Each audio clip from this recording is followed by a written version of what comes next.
Hello, hello, hello. Welcome to this new video. This time we are going to continue with CEH practice exam questions, and we're up to module 13, hacking web servers. And if you are subscribed to my channel, you know that we have covered every single module up to this point, and the goal is to finish it. Now, something that I'm going to ask you is if you find this material beneficial, all I ask you to do is to click on the like button, consider subscribing to the channel, and let me know in the comment section if this is useful to you.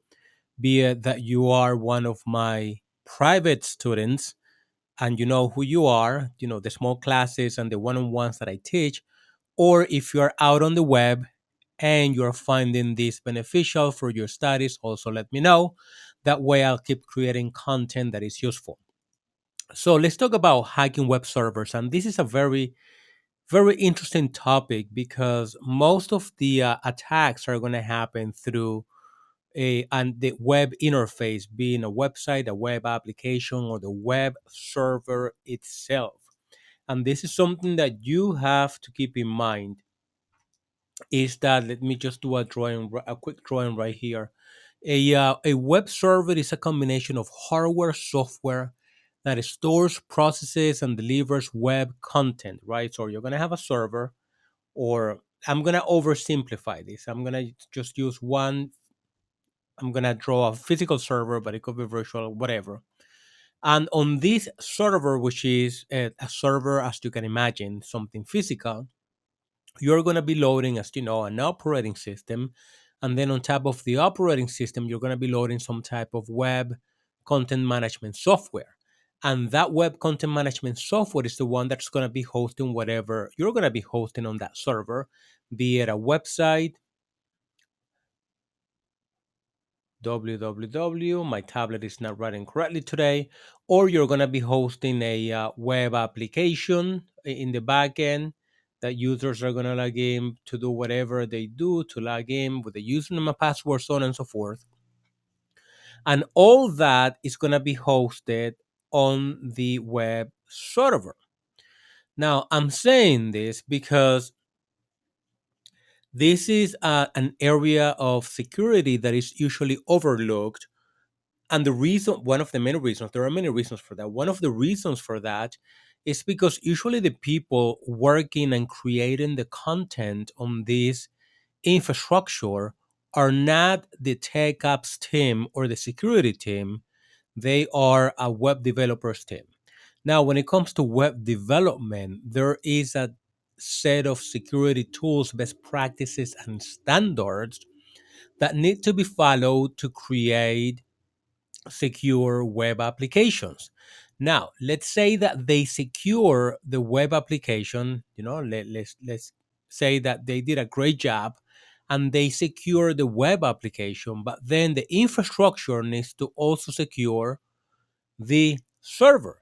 Now, the server is going to have some type of operating system loaded on it, obviously, and it's going to have some type of web content management. Probably it's going to have Ubuntu and Apache. So if you have a secure web application, but you have an insecure operating system and an insecure, unsecure, I should say, uh, web server like Apache, the application could be very secure, but as an attacker, the attacker is going to find a way to attack the infrastructure instead of attacking the web applications. So I hope that this is clear. There are many different components when it comes to it. And for your exam, you need to have a good, solid understanding. Again, the CEH exam is a very simple exam. If you do your studied or if you have experience, it's not hands-on, it's not that complicated. You know, you have the option of doing the CEH master, and then, you know, you're going to have hands on into different things. But the CEH exam by itself is a lot of memorization. So just make sure you understand the concept, make sure you understand the tools that you need to use, the function of the tools. And I believe that, you know, you'll be okay. So let me show you one thing here. I'm gonna bring this. So there are countless of tools that you can use for web security, or for web assessment, I should say. In this case, I'm using Burp, which is a proxy that is going to be able to capture the traffic that is being sent back from the web applications. So you're going to be able to analyze the traffic, and depending on the traffic, you might be able to modify the traffic. Obviously, in order for you to intercept that, you're going to have to do some type of man in the middle. But if you're doing this for your own testing, obviously, you're going to be doing that on your computer, or you're going to install the certificate on whatever target you're going to be using. Then we have Zap Proxy, which is a tool. I believe that I've created a couple of videos on this, which is one of the many tools. In my case, I personally use this tool multiple times a month, and I use it to assess the configurations of the web applications. Now, by doing Zap, this is not going to examine the infrastructure. Is going to examine the web applications. If you want to examine the infrastructure, or assess the infrastructure, as I was referring to before, you're going to have to use some type of vulnerability scanner solution. You can use Nmap, or you could use Sniper 1. This is another tool that I created for another video. And these are free tools, or tools that offer a what they call a community edition. Obviously, if you pay for Qualys, actually you can use Qualys, and Qualys is going to do the application, and it's going to do the infrastructure as well. So there are many different options. So what I have to say, be ready for the exam. Understand what you need to understand. Make sure you know what a web server is. Make sure you understand the common server vulnerabilities that includes, and most of them are going to be misconfigurations, right? As I mentioned before, I mean, like, I'm not going to talk bad about my developers, but sometimes these folks, they just want to put things out. They don't care anything about security. Not always, but it happens quite often.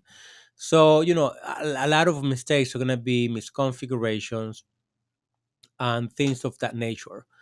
Software vulnerabilities, improper permissions. There are many different type of successful attacks, or attacks, I should say, not successful. You have directory traversal, file uploads, vulnerabilities, web shells, buffer overflows, log poisoning. There are many tools that you can use for web server enumeration. You can use banner grabbing. You can use HTTP method enumeration, directory and file enumerations. And for each of these techniques, you have different type of tools, right? And something that you have to keep in mind and make sure you understand this is, how do you improve the security of your web presence? And that is by implementing different defensive mechanisms, such as disabling unnecessary HTTP methods, obviously regular patching of the application, not only the application, but also the infrastructure the application is running on. If you have an option of using a web application firewall, WAF, please go do it, and make sure you implement the least privilege principle, secure web configurations, and logs, and all of that. So I just wanted to show you this. There are many different tools. I'm going to be talking about some of those tools as we go through the exam, on the preparation exams. But this is one of the tools that I use. Again, this tool is not going to do any penetration test or anything. It's just going to scan the applications against templates of best practices, and it's going to show you results. And in this case, if you have anything that is of high priority, it's going to be listed here. Medium and low and informational, that's going to be listed right here. Let me know if you want more videos on Zap, so I'll be happy to create more. I believe that I created maybe two or three of them, but just the basic, the beginnings.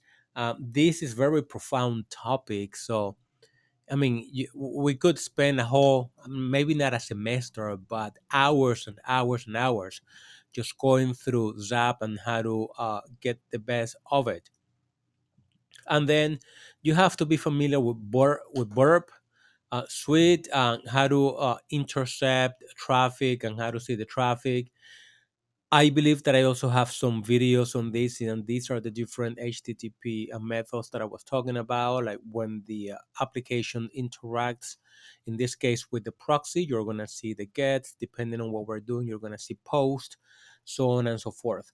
And then when it comes to even simple things as directory, as the Dirtbuster, right? From OWASP.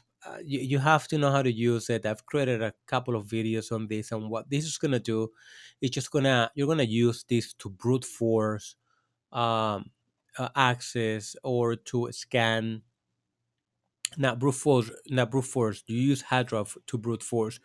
You're gonna use this to do an assessment of the server to see if there's any hidden files or hidden directories in there that may be useful to you and your assessment. Now, with that being said, let's go over some of these questions, and not only the questions, but the topics in general. Not just the questions, but the topics. And what is the primary goal of hacking a web server? And this is a given, right? It is to gain unauthorized access to the data and services. Now, there's something else that I want to bring up now that I'm on this question. And let me use my little drawing in here. The fact that an attacker takes over a web application, right? Uh, Web app, or the server on which that application is running,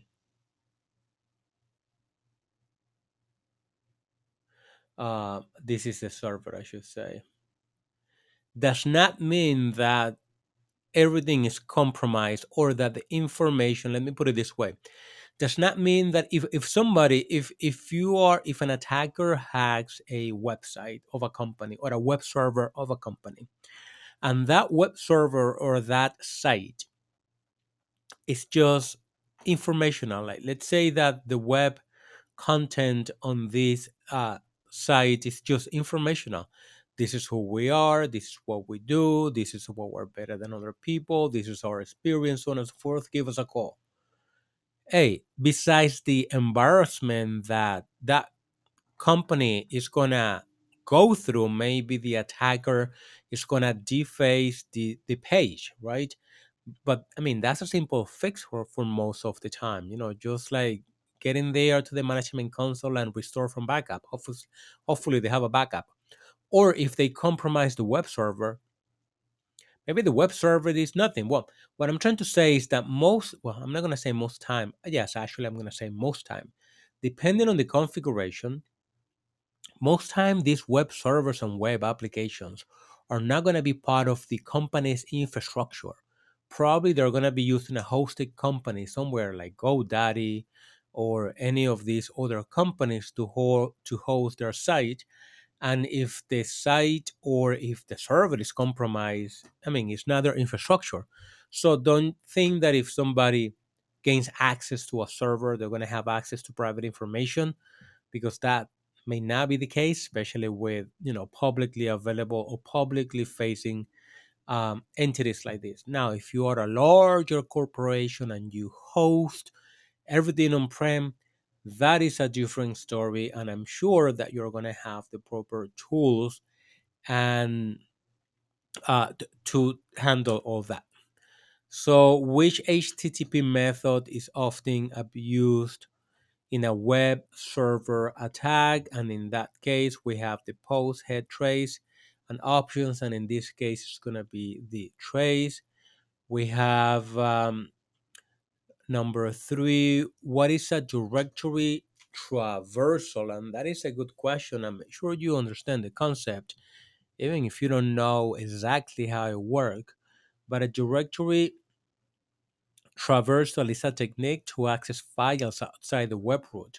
So let me bring a zap, for instance, right here.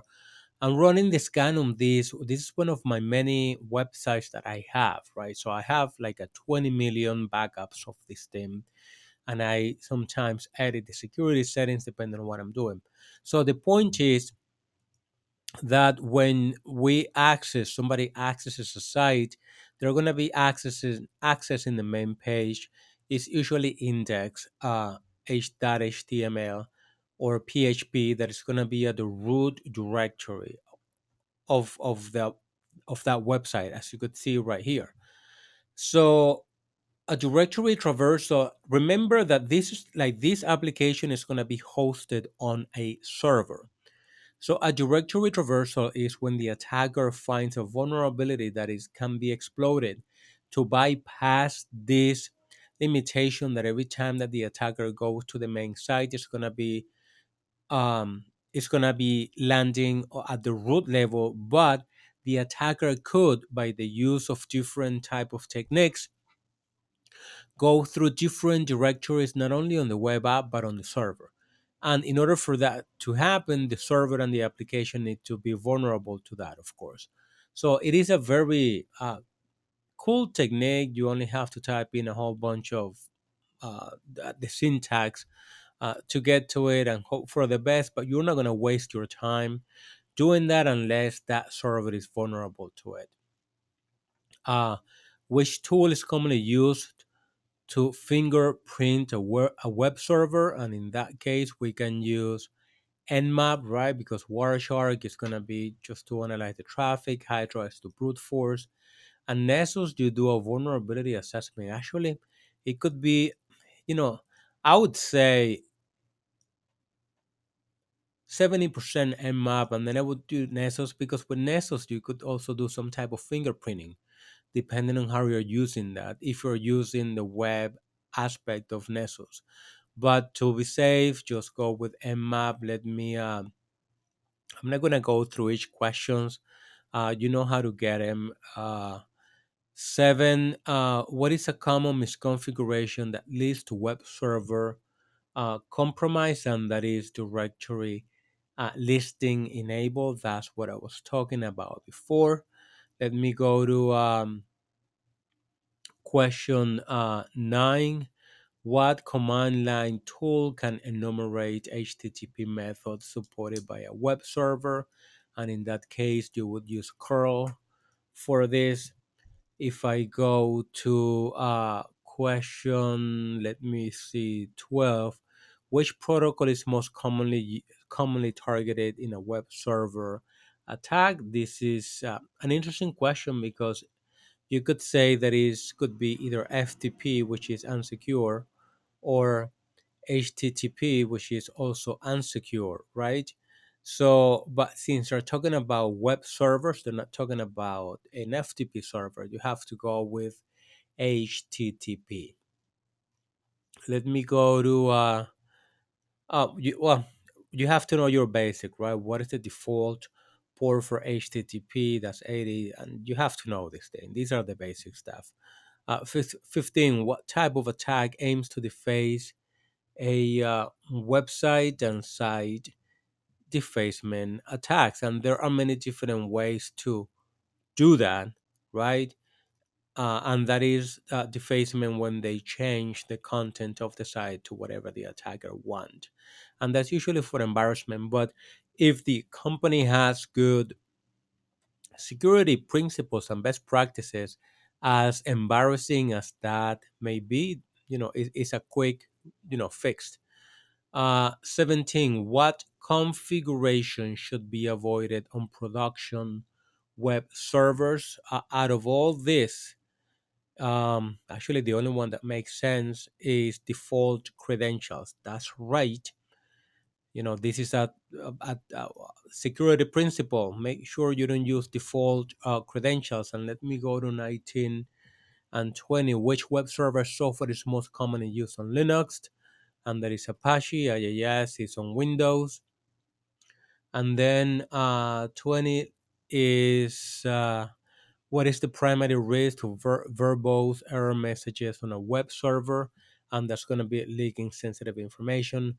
And verbose is when the web server uh, gives you information about an error message, and that information can be used by the attacker to understand more of the web server and the security principles they're using to bypass that information or try to attack the server in that specific way. So thank you for watching if you stayed until the end. I hope this information is useful to you. Again, if you found it useful, click on the like button, consider subscribing to the channel, and consider leaving a nice message because what comes around goes around. Thanks for watching, and I'll talk to you on the next video.